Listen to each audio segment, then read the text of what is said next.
Raven stared at her computer for a full minute without reading a single word of the email. A coworker walked by and made her snap out of her daze. She didn't recognize him. Must be one of the newbies, Raven thought, and looked back at her screen. It was 9:30 in the morning, and Raven had arrived at work very early. She wanted to get a proposal to her boss before noon. It should have been finished days ago, but Raven had procrastinated until the day of the deadline. She still hadn't gotten her focus back at work. Her inability to focus had only gotten worse since she had sent Natalie a message and had gotten no reply. Again, after several days of waiting, Raven was losing hope. Maybe it was the message itself. She now saw that it hadn't been a good one. She should have apologized for leaving Belgium so suddenly. She should not have pretended like they had parted on good terms.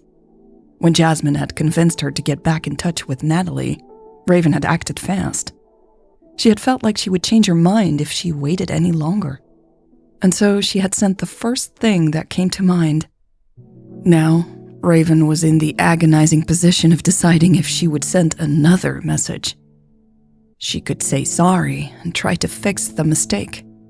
Maybe then Natalie would respond. But what if Natalie just never wanted to hear from Raven again? Raven was afraid to share any of this with her sister, even though she could really use her advice. She was too embarrassed and didn't want to get another lecture about how she had bolted when things got tough. Her computer beeped loudly. Raven's eyes flicked to the corner of her screen. An email from her boss had come in. The subject of the message was, "Where is my proposal?" The rest of the email was empty. Fuck, Raven said and sat back in her chair. She needed to get it together and sent this file to her boss. Something felt off about her work so far, though. At first, Raven had thought she was just distracted. But yesterday evening, she had realized it was more than that. The proposal was too generic, too boring. Her boss would probably approve it because this was what their proposals always looked like. But Raven had suddenly felt like she could do better. Except, she couldn't get in the zone because she kept thinking about Natalie. I can't do this anymore, Raven thought, frustrated, and grabbed her phone. I'm going to text her. A voice in her head told her to stop and think twice before she sent another lame message. But her despair trumped her common sense as she was opening the Messages app.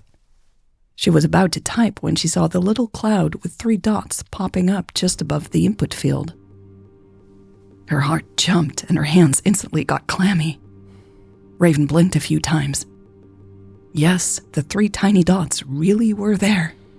She's typing, she thought, her head spinning with elation. Raven's eyes were fixed on the screen as Natalie typed. Her hands got clammier as she held on to the phone tightly. Her fingers were starting to cramp. The 3 dots kept dancing and dancing.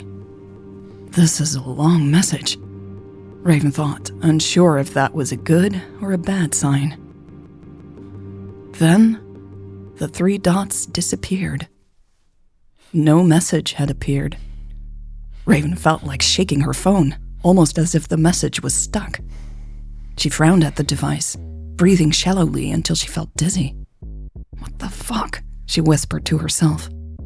Raven sat frozen in her chair for several more minutes before lowering the phone. Her chest was tight with disappointment. She wanted to scream. She wanted to cry. She wanted to storm out of the building and drive around aimlessly. But a proposal was due. Raven had been slacking ever since she had gotten back from Belgium and her boss had noticed. She had no credit left. Raven would have to find a way to get this done. What if I go back to Belgium to talk to Natalie? Raven thought suddenly. A rush of adrenaline shot through her body. It made the tips of her ears tickle. She pictured herself walking to Natalie's house. How would Natalie react when she saw who was on her doorstep? Would she shut the door in Raven's face? Or would she rush into Raven's arms? There was no way of knowing what she would do without going there. The fact that she had almost sent a message could be a good sign, or a terrible one. But Raven was willing to take any risk at this point. The wave of excitement she was experiencing was too addictive. She didn't want to give it up. She hadn't felt this energized in months. First, I need to get this proposal out of the door, Raven decided. I need the boss happy and impressed so she will approve some short-term vacation time. She nodded and opened the document with her work. A new energy had taken hold of her, and she soon lost all track of time. Within 2 hours, she had completely rewritten her plan. She had backed it up with numbers in a spreadsheet an hour later. She knew her new proposal was bold. She was shaking things up. Her boss would either absolutely love it or totally hate it. Raven was okay with that. She felt like she had nothing to lose. She hadn't liked her job in ages. Might as well make things a little more interesting. She sent the email to her boss and surfed through the website with cheap airline tickets next.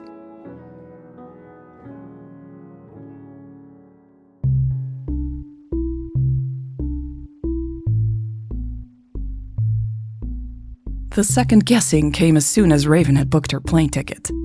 She had taken an enormous risk in booking that. Her boss hadn't responded to her proposal yet. Raven hadn't brought up taking time off at all. Her flight to Brussels was on a Monday evening in just 10 days. Her flight back was 3 days later on Thursday morning local time. That gave her 2.5 days to see Natalie and talk to her, or to at least try to speak to her. The ticket price had been lower than she had expected, but it was a deal that expired at midnight, and that's why she had booked it despite the risk of not being able to go. She would have to make it happen somehow. Raven hadn't told anyone about her plan yet. She knew Jasmine would have wanted to know before she had booked her tickets. Raven dreaded telling her sister about her crazy idea. She already knew that Jasmine would not be supportive. Her eyes glanced at the phone lying beside her in bed. She should call her sister and get it out of the way. If she had learned one thing in the last few months, it was that the longer she kept things from her sister, the more critical Jasmine would be. Her phone rang before she could pick it up. Raven's breath caught as she thought it was probably her boss. But the number on the screen was unknown to her. It looked like it came outside of the United States. A jolt ran down Raven's spine. An international number? Could it be Natalie? Maybe she had a different phone number now, and that's why she hadn't responded to Raven's messages? Raven fumbled with the phone before pressing the accept button. Hello? She stammered. There was a moment of silence before an unfamiliar voice responded. Hello? Is this Raven? Yes, Raven said slowly, frowning. The caller had an American accent. Who was this, and why were they calling from abroad? I don't know if you remember me, but we met in Belgium. The voice said. I'm Kim. Kim? Raven repeated, very confused. Natalie's best friend. Kim said. Oh, right, Raven replied. She needed a moment to process what she had just heard. Then worry hit her. Is Natalie okay? She asked in alarm. What if Kim had been the one typing on Natalie's phone earlier? Had Natalie been in an accident, or was she sick? Countless options flashed through Raven's mind in the time it took Kim to reply. She's fine, Kim said. She doesn't know that I am calling you. Raven tilted her head as she took in what Kim was saying. How did you get my number, then? She finally asked, the line between her eyebrows deepening. She gave me her old phone and forgot to wipe it, Kim said. She has a new number? Raven asked, hoping that this was why Natalie hadn't responded to her messages. No, just a new phone. She hiccuped and groaned a little. Raven shifted the phone to her other ear. Was Kim drunk? She roughly calculated what time it was in Belgium. It had to be 2 a.m. or later. "Why are you calling me?" Raven asked, careful not to sound harsh. She was happy with any line to Natalie, even if it wasn't a direct one. She didn't want Kim to hang up at all, but she didn't understand what was going on. I thought you should know you really fucked with Natalie's head by leaving," Kim said. Raven could now clearly hear that she was slurring her words. She was quiet for a second. Kim sounded angry. Raven's cheeks reddened in shame. She cleared her throat twice before speaking. "I'm sorry," she said, and meant it. "I think you owe her that apology," Kim said, her voice sharp. "I know. I tried to get in touch, but she won't respond," Raven explained. "She's trying to get back on her feet," Kim replied. "That's good," Raven said hesitantly. She wasn't sure what Kim meant. Was Natalie seeing someone else? Was that why she hadn't replied? "She's got a new job and is very good at it," Kim continued. Raven was relieved to hear this. "That's fantastic news," "Yes, and she did it all by herself," Kim said. "She's pretty amazing," Raven said softly.